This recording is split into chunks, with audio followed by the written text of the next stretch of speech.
Hey everybody. So this is installment or part 4 of our economic series. We're going to close it out with where we are after kind of sort of the pandemic, hopefully coming to a close. But be sure to check out part 1, which was the debt ceiling, and part 2, which was inflation, and then part 3, which was Bitcoin and jobs. So hope you guys have enjoyed this series. We're looking forward to putting some more together, and enjoy part 4. I guess in regards to, were there other topics that you wanted to? A couple other things I'd bring up. I was researching some other stuff about like kind of where we are in the pandemic and where's the economy now a year and a half afterwards. And there's some fascinating stuff, right? Like, so we know the economy took a big plunge and it's roughly back to where it might have been without the pandemic. Not quite. Like labor, there's still fewer people employed, although that may be people unwilling to work as opposed to not being able to find jobs. But like, you know, the level of GDP is basically back where you would have guessed. There's a lot of indicators that That's are kind good, of back yeah. to normal. Yeah, so that's awesome. Like, okay. So, but one of the fascinating things I saw in this was they went back and they looked at new business establishments, right? Like how many new businesses, month by month, how many new business establishments are started? An establishment, and this is real geeky econ stuff, an establishment's like a location. So if you opened a Starbucks, that's a new establishment, right? So you don't have to start Starbucks. If I opened a new Starbucks, that's one new establishment. Okay. So any branch or anything. And you look at the numbers and you can imagine, you're like, well, that probably just evaporated, right? In 2020. And it didn't. There were more business establishment starts in 2020 than there were in 2019. Oh, you're kidding. No. And 2021's ahead of that pace. Wow. I was like, what? I just assumed that the business formation activity just essentially ceased in April 2020. Everybody was like, yeah, forget it. Like, Right. why would I start anything? And you're not talking about like podcast or somebody that went off. Are you talking about when you say establishment? If I signed up and I said, you know what I'm going to open my own little quote consulting company. In June of 2020, that would count, right? If you incorporated or you sent the form into the county or whatever and said I'm a company, then that would be counted in this.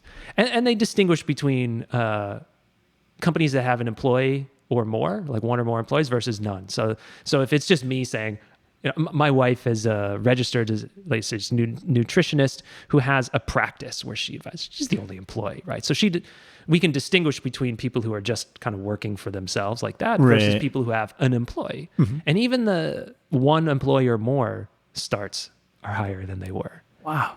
Right. Like that's amazing. And it didn't really even dip. So I'm just, that just blew my mind. And I'm trying to think of like what that, I think it just indicates that the pandemic really fundamentally made everybody kind of in some sense stop and look up and look around at the economy, among other things, and say, what the hell am I doing? Right? So a lot of labor we see is like, why am I schlepping all the way to that job? I'm going to work from home. U of H has lost a ton of staff to places, other universities that will let them work from home. Oh, wow. And so I think this is happening in a lot of businesses. Like, no, we want everybody back at the office. So I'm like, well, I'll go get a job somewhere else. So everybody's kind of like, I don't want to drive. I don't want to get yelled at by a customer anymore. I'm sick of getting scheduled at the last second. And a lot of people saw that. I think it also, it turns out, maybe had a lot of people say, maybe this is the time, right? This will go away. Maybe it took longer than they thought, but this should go away. And maybe it's the time now where I do open up this business I've been thinking about. Yeah. Right? Like the big company I was working for, I went to work at home and I'm like, you know what? I got a little time on my hands, right? Like my boss isn't watching. I got together with some buddies and we're going to actually break off and start our own consulting firm or, specialty. Or maybe it just kind of opened up everybody to think, what am I doing? Yeah. Maybe I'll start over. I don't know. But that number just kind of blows me away. Yeah. I think that a lot of, a lot of times you hear, during the kind of the layoffs that were happening in the early 2000s, and companies were kind of, well, we didn't meet our numbers, so let's, just, snip here. Right. And certainly in oil, there was kind of a downturn and stuff. And you do realize, like, you do sit and when you're forced to, think and say, okay, well, I'm not going back there tomorrow. Right. Yeah. So what do I do now? And I think that kind of. Right. Like, I think for a little while it was like, man, this is going to be a long 6 weeks, 2 months, right? Like March and April are going to be terrible. But a lot of people were hanging out and were like, well, I'll probably just, like there's some local restaurants around our house that were like, look, we can hang in there for 2 months. But the idea is we'll pull everybody back. And that sounded good. And then you realize they're like, oh yeah, it's not going to happen.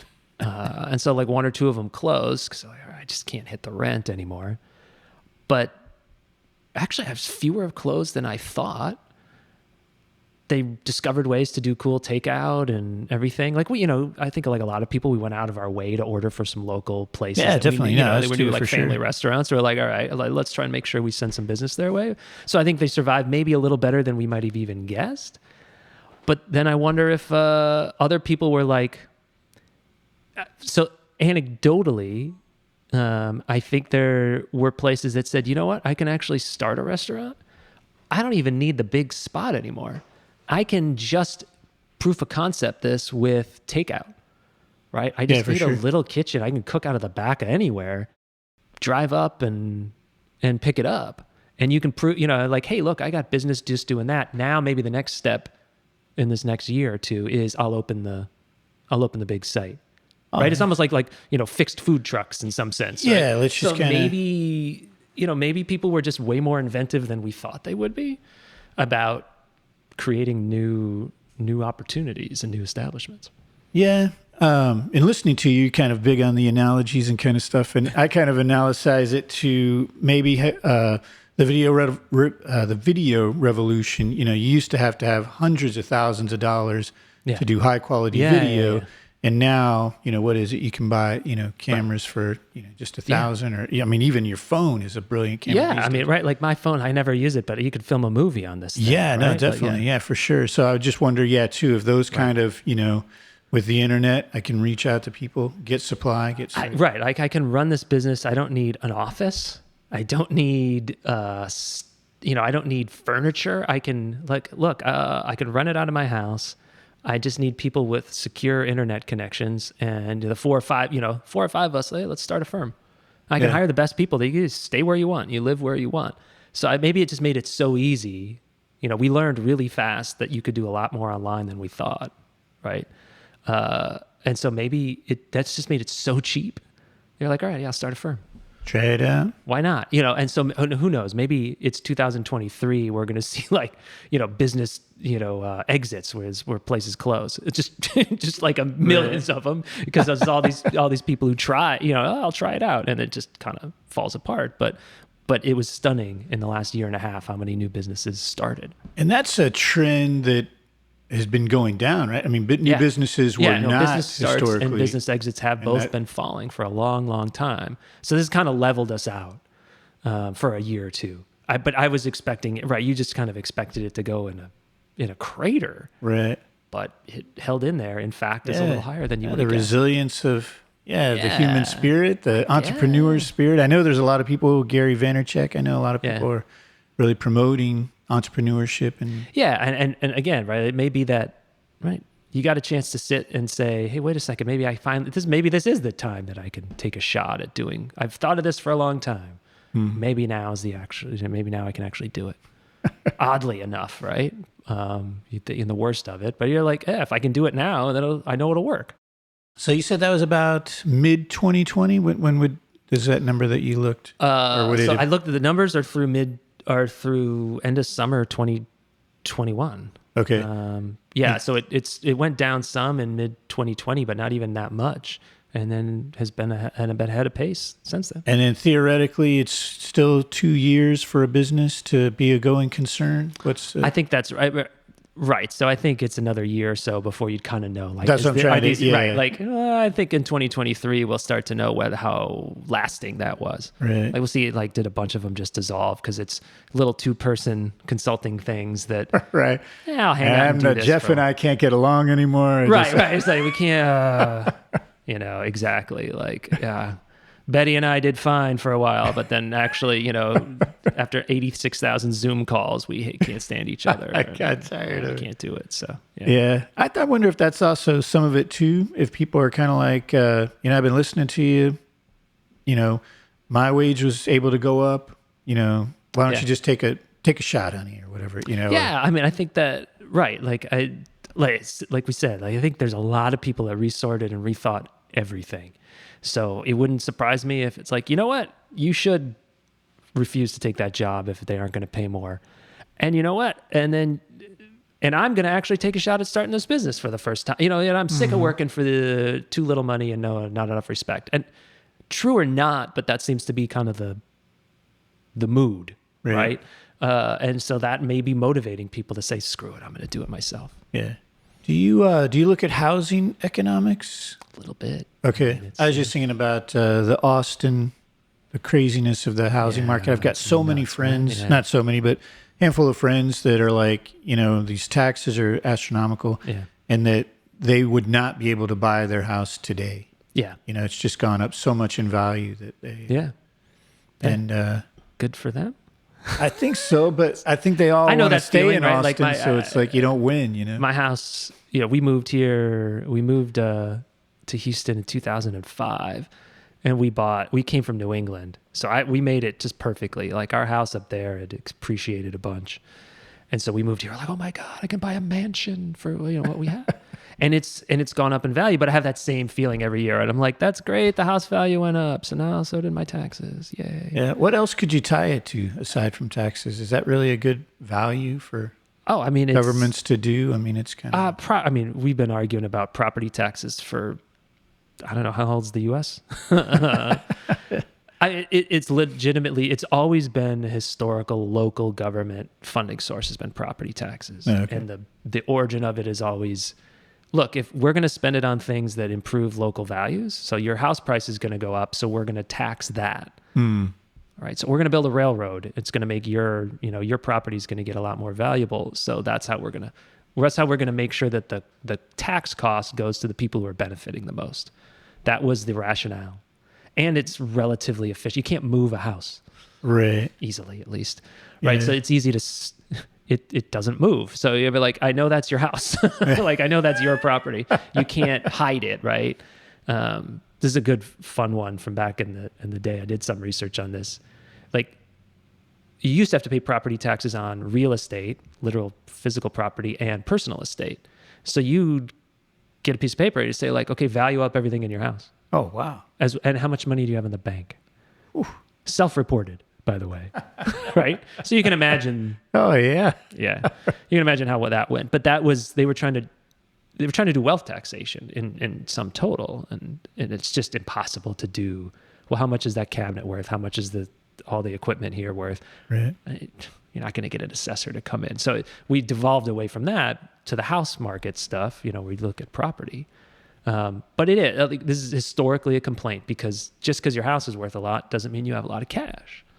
Yeah, I think it's kind of going back to what, when things go up, your wages would go up. But yeah, your wage doesn't necessarily go up. And especially with the Austin case, I understand if they're building railroads and infrastructure and we need to pay for that. But right. What they've seen in Austin is just... It's just population. Here's the price. And somebody's like, really? I'd love to pay this. I'll take it. Right. There's nothing the government's done. Our neighborhood was like this a couple of years ago. It was like house went on the market on Friday, and Friday at 8:00, there were 2 bids already. And then over the weekend, people were it was nuts. And that's different, right? You're like, it's just people flowing in, driving up the house value, which is great if you're ready to sell. Yep. And you're ready to not live in that city anymore. And you're ready to not live there anymore. But it doesn't mean your wage goes up. Now, hypothetically, right? Oh, it's a bigger market and it should be. But it's not making your wage go up anywhere close to. It's not tying it to the house price, right? Like your wage and your house price are not moving together in real strict tandem. They're not. Maybe over decades we might look at trends and say, yeah, they're similar, but not on a personal level. So yeah, I feel that pain every year. I'm like, this sucks. It's great that my house is worth more. Eventually it'll be great. Mm-hmm. but not today when now I got an extra $1,000 in property taxes to pay. So Right. yeah, I used to kind of suffer from extra people moving in. Yeah. In an odd way, right? It's a good thing you think of for your city to be expanding, but it has these weird things because of the way we do taxes. Yeah. Yeah. What do you think about Houston economics? I think Houston amazes me. I always have to remind myself whenever we go someplace else, like, oh yeah, the rest of the world's not like Houston, in the sense that it's not growing like this. Okay.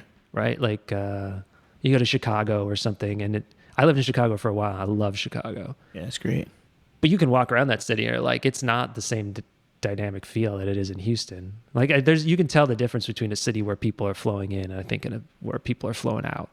And it just, I don't know, whether it's not even, I think that like places are closed necessarily. You go in Houston, right? There's places that close all the time, but they're just turning over. Yeah, right? somebody really, yeah, shark I think it's teeth, more right? like if you go to Chicago, you're like, yeah, no one what are they doing with that place? It's just been sitting there for a year, yeah, right? that's Like bad. that, it has this really distressing feel. Like it's very depressing to see places sit unused. Yeah. And so you don't get that here because it's just growing too fast. And I think it has a material effect, right? Like and it feeds on itself, right? Like people come here like, oh my God, this place is growing. This is a cool place to be. So I'll move too. And we'll put our company here.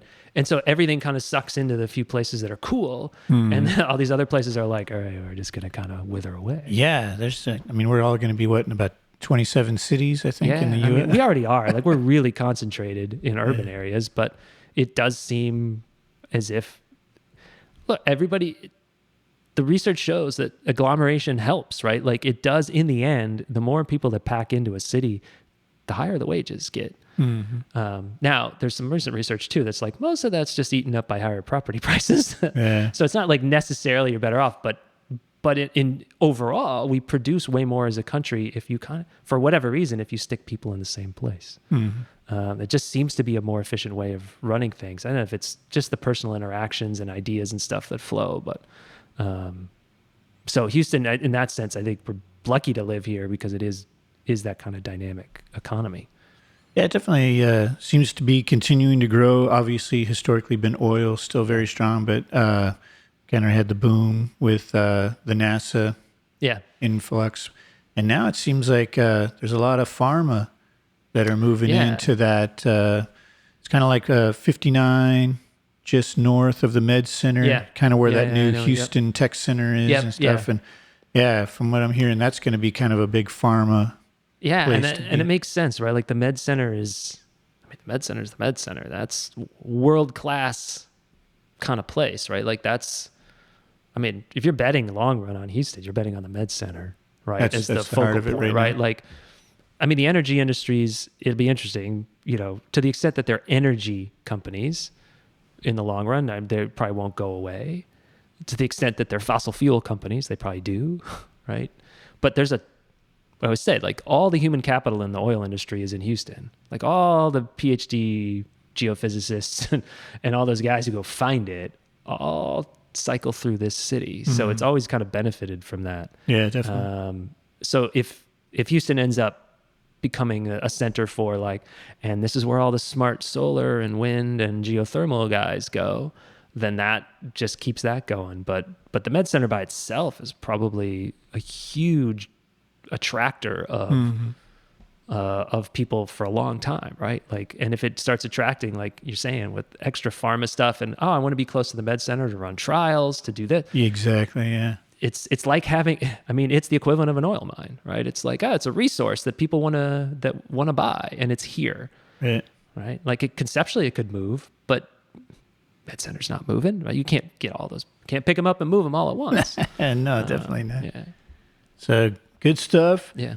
So overall, the economics of the U.S. and everything is pretty strong. Hopefully December we don't melt with the debt ceiling, but overall you're bullish on where things are going. Don't do dumb things, then I think it'd be interesting. Like we're the disruptions and stuff that people perceive, they're real. It's not like they're just imagining them, but the disruptions that are out there in terms of, say, like strikes and people saying, I'm not going to work for this. That's us resorting all at once. Some of the negotiation, just kind of renegotiating this contract, essentially. It looks like all at once on a broad scale. That's not bad. It's maybe it's been a long time coming, right? I kind of usually think it would be easier if we had done it slowly over time, but it's hard for each individual person to do that. So to the extent there may be some of those changes, but but fundamentally it's a big, rich country with a ton going for it. Like there's not a whole lot to be like fundamentally worried about, in the sense that it's like, well, we're imminently going to collapse and be poor and everything. No, we're going to be fine. Mm-hmm. We can make it through, right? We can make it through. It's if we can be smarter about how we manage a lot of things, for sure. But there's just, kind of the weight of the gravity of the size of the U.S. economy is I think plenty big to handle pretty much anything that comes along. Awesome. That's good to know. Famous last words. I've now just... yeah, right. Have you seen Capitol Hill? Yeah, exactly. So awesome. Well, thank you so much for coming back, and hopefully we can have you back again. And sounds good. I know you're working on some topics, so definitely look forward to... I'll see if I can get my button gear and actually come up with something coherent for another book or just another big idea, but we'll see. All right. Well, books are good, and I definitely enjoy sounds good. all of your viewpoints. Thanks for having me. It's always fun to just yap. Now, unfortunately, I have to watch myself yap. I hate that. I think you'll be okay. All right. Cool. All right. Awesome. Take care.